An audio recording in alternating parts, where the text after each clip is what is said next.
big move last night when All-Star Kyrie Irving declined his $43 million player option and now intends to sign a 3-year, $119 million contract with the franchise. Irving averaged 24 points, 4.8 rebounds, and 4 assists last season before his season-ending ACL tear in his left knee in March. Shams, what more can you tell us about this deal?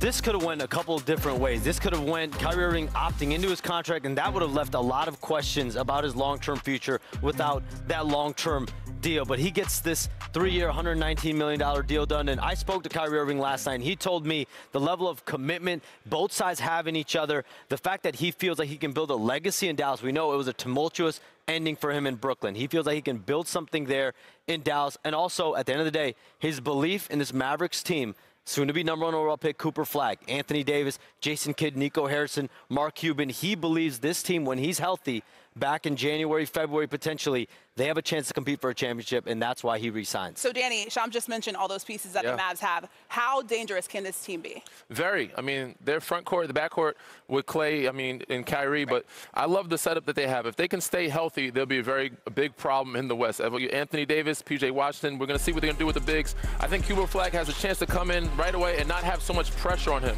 He come in, be a role player, adapt, learn behind those guys, and also kill at the same time because he's not a focus point on the offensive end, and he could just be what he does. He plays really hard. That's one of his skills. So he can come in, learn from those guys, be a skillful role player, and learn as he's going. And this team could be the top team in the West if they stay healthy. Now, Danny, what's interesting, you mentioned the top team in the West. Right now, to me, it's a tier of one. Oklahoma City Thunder trying to repeat, best defense in the NBA, a lot of young talent. I mean, their core, their star players, their big three are all 27 years or younger.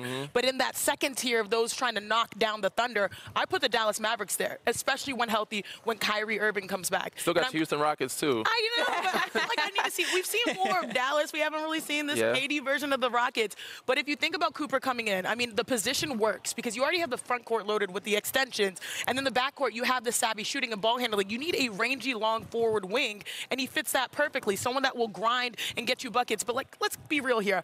I felt for Dallas fans. Yeah, I was really going to say, last March. I'm from Houston. It's hard for me to feel for a team, but I started feeling it was rough for him at the end. It was rough. Really rough. But what Cooper brings is exactly what Nico was talking about. He kept saying the word during the most controversial time when Luka exited, culture builder, culture builder. This is someone, why are you laughing? Maybe he knew something. They got conveniently lucky.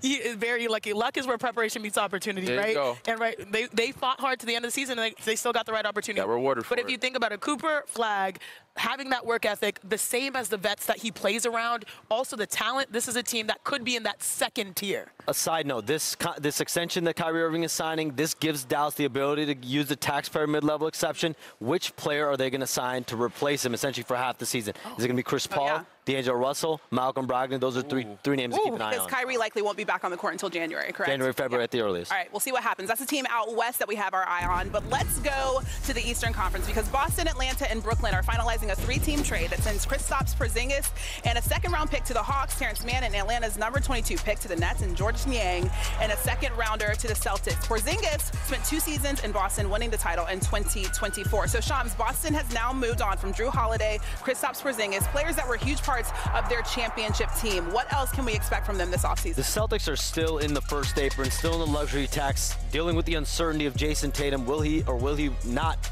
play next season? So their phone lines are still ringing on Jaylen Brown and Derek White. We know these are key contributors to championship team there in Boston, and so they've got a very high price threshold for both of those players. So if someone blows them away, you have to listen on that. And so unless someone does that, their preference is to keep both Jaylen Brown and Derek White.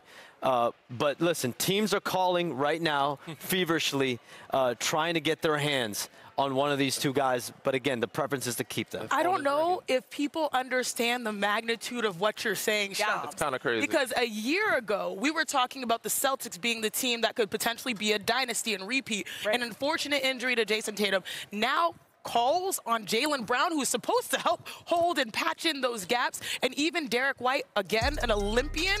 This, to me, is wild. So I want to ask you, Shams, what does this say about the NBA? Because we're seeing a lot of teams restructuring, no longer big threes, top-heavy teams. Now you're seeing teams realize that they can only literally afford to pay 1 or 2 players, and then now we have this championship reset where 7 different teams have been champions the last 7 years. It's challenging sustainability, and it's also challenging. Listen, if you can win a championship or compete for a championship year after year after year, you stay in these aprons. You stay in the first apron, you stay in the second apron. But the moment that you struggle, or the moment, like in this situation, they have a lot up in the air next season and potentially beyond. And so it's unbelievably hard to stay in the second apron or the first apron under those conditions. But listen, in a lot of ways, they got their work done this week. They got out of the second apron. Yeah. They shed $180 million. How far do they want to go with this? One more follow-up question. Do you think that they're still taking this competitive mindset, like the East is wide open? Even though we make these changes, we have the expectation that we can still come out even without Jason Tatum. I think something of a gap year. I think it's something of a retooling year. You bring some youth in. You're clearly mix and matching there. I mean, they don't have a center, really. They have Neemias Queta at center. So they don't have much depth there. Al Horford, free agent. Luke Cornett's a free agent. So they have a lot of questions on this roster. That's what it feels like, for sure, Danny. And it sounds like they got to, what Shanae is saying, you got to build your team through the draft in order to keep everybody around for a long time. Because if you don't, getting these free agents, it's going to cost too much money. So it's going to be interesting what team actually makes that leap and says, you know, we're going to build through the draft and find our big 3 that way, like a Golden State or Oklahoma City did. Okay, yeah, definitely all eyes on Boston for that. Shams, I know you also have some news out of Houston. So Fred VanVleet, their soon-to-be free agent guard, he's actually reached an agreement to sign a 2-year, $50 million contract to stay in Houston. He's got a player option in the second year of that deal. He's a veteran leader on this team, and I expect this not only for the next 2 years, but several years to come. He's going to be in Houston for the foreseeable future.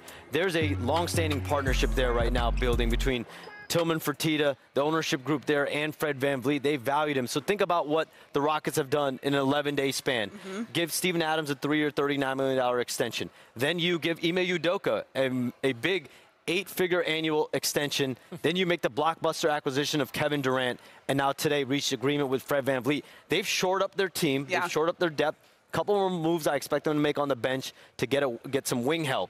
But this is a team that is primed to try to compete for a championship. Today, H-Town, what are we doing, sis? How are we feeling? So when he started his statement, I've got some news from Houston. That's how I've been feeling the last 2 weeks. Heart palpitations. But guess what? On the other side of his sentence was great news. This is a team that, you know, I might be a little bit biased, friends, but it feels like they've already, in the short 11-day span, won in some ways the offseason. You get Kevin Durant to fill your biggest need. This is a guy who was best in the NBA in jumpers, best in the NBA when it comes to off the dribble in that type of circumstance outside of 3. And if you think about it, the Rockets were 27th, 24th, 22nd in half-court offense. He fills that need. Then you have the coach that's locked in who was getting some inquiries from the Knicks. They said, no, not today, okay? And then you retain your core. Alperen Sengun, Jabari Smith Jr., Reed Shepherd, and my favorite player, Amen Thompson. The Rockets are winning, well, metaphorically right now. I would love to see how they start winning on the court as well. Yeah, with the absence or the letting go of Dylan Brooks, this was very imminent to bring back Fred VanVleet. You needed some more leadership in that locker room. Obviously, Ime is a very good coach and a good leader. Dylan was, you loved him, Fred was, but you needed to retain him. You need some more. KD obviously coming in, he wants to hoop. He can be a leader, but I think he just wants to just take a backseat and not have to do that. So you need some leadership and some veteranship. Obviously need depth, some three-point shooting, and some wing help, but this is a great start for their offseason. Yeah, it makes the Western Conference even more interesting. A lot more, please. Shams, you're leaving us. You have a long day ahead of you. I'll be on standby. I'll be on standby. Phone is ringing over there. All right, we'll see you a little bit later. Still to come, you know the man, but do you know the main man? In true Marty Smith fashion, we get inside looks at the tiny village that shaped the top pick in tonight's draft. Plus, we have Seth's superlatives. Mr. Greenberg spotlights the top shooter, defender, handler, and scorer in tonight's draft. You do not want to miss this list. And what exactly are we in store for tonight? Could there be any surprises that send shockwaves across the league landscape? Find out next on NBA Today.